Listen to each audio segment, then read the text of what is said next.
Welcome to Coverage's Puck Props with 14-year NHL vet Carlo Colaiacovo. What a barn burner last night, but it was another low volume game. But that Laffy goal was so funny. Like 1-0, like that's a backbreaker, no? Yeah, 100% it is. 1-0 game. And the way the Rangers played that third period, did you see that one sequence where they had empty net after empty net and Bob was just scrambling everywhere to make saves? And then they go down the other end. Shesterkin makes a bad read on a play to the boards. Okay, fine. They're still not in trouble. Verhaeghe's there by himself. Rangers have two guys back. And then Verhaeghe throws one cross crease, hope pass, and Laffy buries it in his own net. Yeah, I haven't seen an own goal like that in a while. Like Yeah. that's an own goal. I get that. That is, yeah. Any takeaways? My first takeaway from that game was don't expect a lot of shooting from the Rangers continually. It will be a puck possession battle, likely won by Florida again. Wouldn't be surprised to see old Shesterkin saves kind of drop again. Yeah, the takeaway for me is, when you invest yourself into a playoff series and you get a big emotional win like the Rangers did, the way they did, up 3-0, down 3-1 in game 6, come back to win that game 6. And then you get a couple of days off. It's almost like you bring yourself down from that really big high, and then it takes you a little bit to going. Like for the Rangers, you'd almost want to get back into it in the next 2 or 3 days. They've had to wait 5 days to start this actually 6 days to wait this to play this next round. And I just think they weren't emotionally as invested as Florida was, because Florida had a little bit more time, a little bit less time to sort of reflect and enjoy that moment. So, and you saw that the way Florida played, and you saw how sort of sloppy the Rangers played. Like it took them to the third period to really find their game. And so to me, that was a takeaway. I expect a massive bounce back from the Rangers tomorrow. But again, we shouldn't be surprised at what type of game the Florida Panthers are going to drag you into play. They're going to drag you into play a neutral zone type of game, a checking type of game, a physical type of game, a hard-nosed type of game. And I think the Rangers just weren't ready for that. Yeah, something like Dallas, where I forget who the Dallas reporter was on your show this morning, talking about the longer the series goes, it favors Dallas because they're deeper, and it's going to favor Florida because it's deeper, and they wear you down, and it's a tough spot with all the depth they have. Yeah, no, it makes the true point for sure. All right, today we started off, and you talk about, I was listening to Johnny Lazarus talking earlier, and he was talking about riding the Game 7 momentum, right? We saw it with Boston first game, right? That was an easy one. Is there an advantage or maybe a disadvantage for Dallas here tonight, having to wait, from Friday as opposed to Edmonton, who played Monday and got that win on the road? Yeah, there is an advantage for sure, just because of everything that I just talked about with the Rangers, right? You're still emotionally invested in it, like the Edmonton Oilers are, where if you wait too long between games, sometimes you get a little bit too relaxed, and it takes you a little bit to get going. But this one's a tricky one, because you would think you want to stay on the momentum with Edmonton coming into this game. But Edmonton got lucky in Game 7. Like they had to go to Game 7 versus Artur Silovs, and then they lose, and then Vancouver loses Brock Besser after Game 6, and so there was a lot going into Edmonton's favor, and then they had a 3-0 lead, and they almost choked away in the third.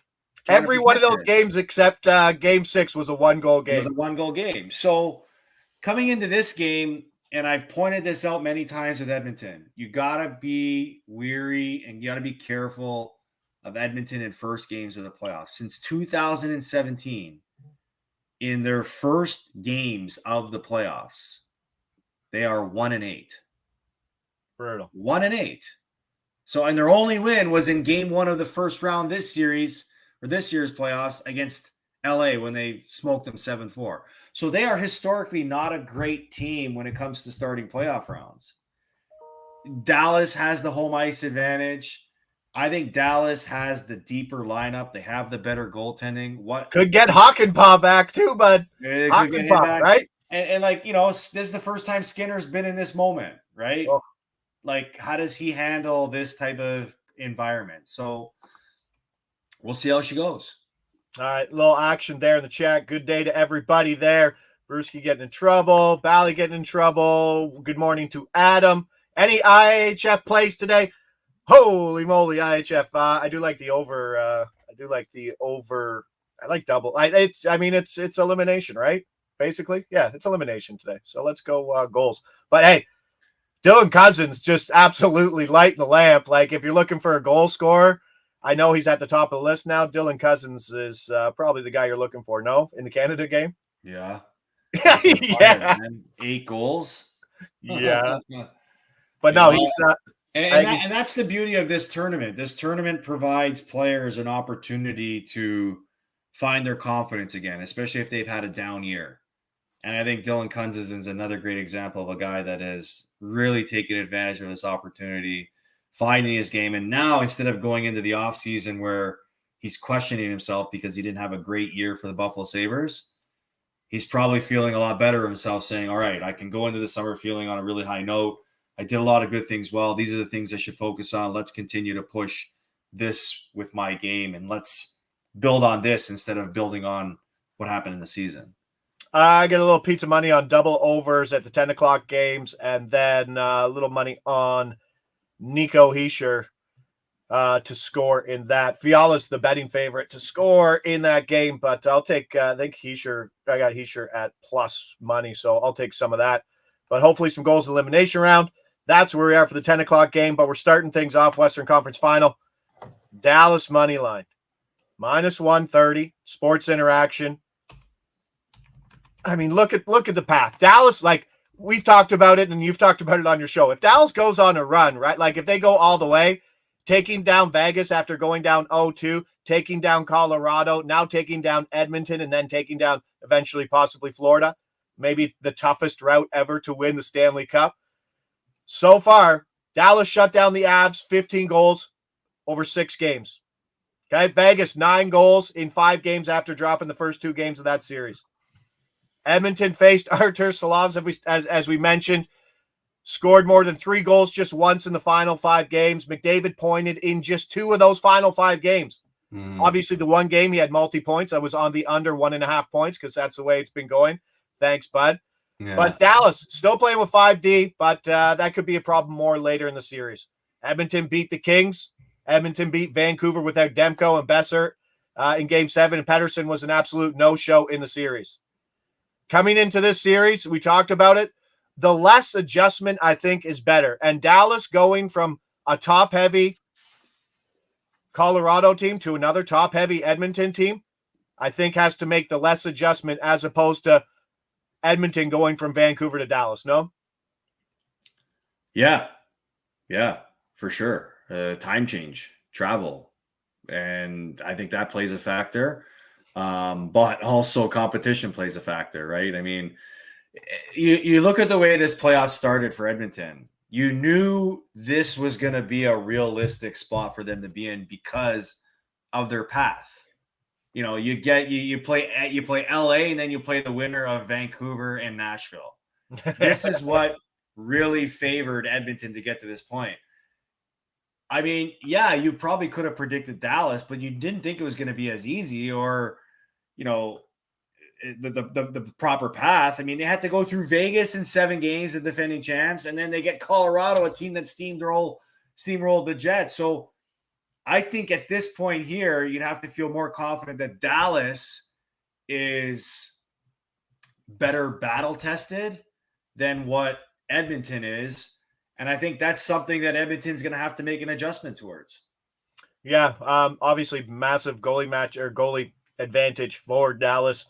Skinner, I mean, yeah, he pulled it together, but what he faced 4 shots in the first 2 periods of Game 7, like they didn't ask much of him. That could change in the series. Rupee Hintz could be back. That would make a deep team even deeper. If not, this team's still loaded with, I think it's Jamie Benn, Tyler Seguin, and Dadonov on the third line. Like that's a pretty good third line. Even their fourth line is probably better than the third line. But I mean, you got Draisaitl's been hot. We know that, and he's too expensive to do anything with. Point in every game in the playoffs. Yeah, he's too expensive to do anything with. But he's playing with Holloway and Kane, right? Like they can shut down this top line if need be. What's everybody there? Miro Apple minus 124 straight versus Edmonton. Special people dictate the series. That's the perfect thing. So surprisingly, we know Edmonton's power play is great, but their penalty kill has also been the best in the entire playoffs. And out of nowhere, Dallas's PK, I mean, facing Colorado's tough too. And Game 1, where I believe Vegas scored 2, they're at 69%, which is odd. They were a top 10 team. So hopefully that figures out. But, I mean, is Edmonton really just going to – that's what I thought about the Rangers too, right? Mm-hmm. I don't see it. So happy we're eye to eye on that. Well, I do like what Adams Digest pointed out. Lindell blocks shots because he plays on the same side that Bouchard is on. You know, Bouchard likes to get a lot of shots towards the net. That's great analysis. I'll take some of that. Right? No, that's great. Yeah. Like he loads up. Like it's, I don't know, coming from a hometown team where no one wants to shoot the puck to watching someone like Shea Weber out there just loading up constantly. It's fun. And Bouchard's prices have gone through the roof too. And he's in a tough spot as well. Jamie Benn for a goal. Insights in there for Jamie Benn. I just don't love the minutes, right? Like 15 minutes, 14 minutes is tough. I get it. He's still on PP1, but like I said, that Edmonton penalty kill has been the best in all of the playoffs. So games at 5-on-5, obviously Dallas. That's where we are in it. Dallas strength, number 2 in expected goal percentage in the playoffs, number 1 in high danger chances for percentage. So they're creating a lot more than Edmonton is. First period, under 1.5, minus 110. Nothing sexy about this. It's a feel-out process. That's play number 2. Same as yesterday. 4 lines rolling. Everybody gets over the bench. I don't see things getting terribly loose in this series. There's a lots on the line. Both of these teams are where they need to be and know and have. I believe on your show you're talking about the pedigree. I think you were talking about the pedigree with the Rangers and the Astros. But all these teams in the playoffs right now have a lot of playoff experience and know what to expect coming into a Final Four game such as this. Can you see anything going out of hand unless penalties are an issue here early in this game? Not really, because even when we get to this point in the playoffs, you don't see many penalties being called because teams that get to this point understand what the precedent is or the standard is set by the referees, right? They know things they can get away with, things they can't get away with. So I don't think how many power plays did we see in yesterday's game? 4 in total? I was on Artemi Panarin power play point, and I wasn't loving it. Right. So, I can't see the first period being penalty filled. I think it's exactly how you ironed it out in the fact that it's going to be a feeling out process, right? It's going to be both teams been off for a while. Dallas being in a spot that they were last year, Edmonton getting to a spot that they had aimed to be at. Edmonton coming in with more question marks. Shit in the bed in game 1s of series might want to, right? That's true too, right? Yeah. That's true too. Both of these teams historically have not been good game 1 starters. So, no, Parker, the underbetter, says no goals in first 10 minutes. We've kind of been doing that. And I hate when they score in the 8th minute and it finishes 1-0 in the period. I'd rather take 10 points and take the 1.5 on the entire period. That's kind of the way I feel that. But same as last night, a no goal in the first 10 minutes hit there. Oilers going to drag Dallas into the mud. Elaborate. I want to figure that one out.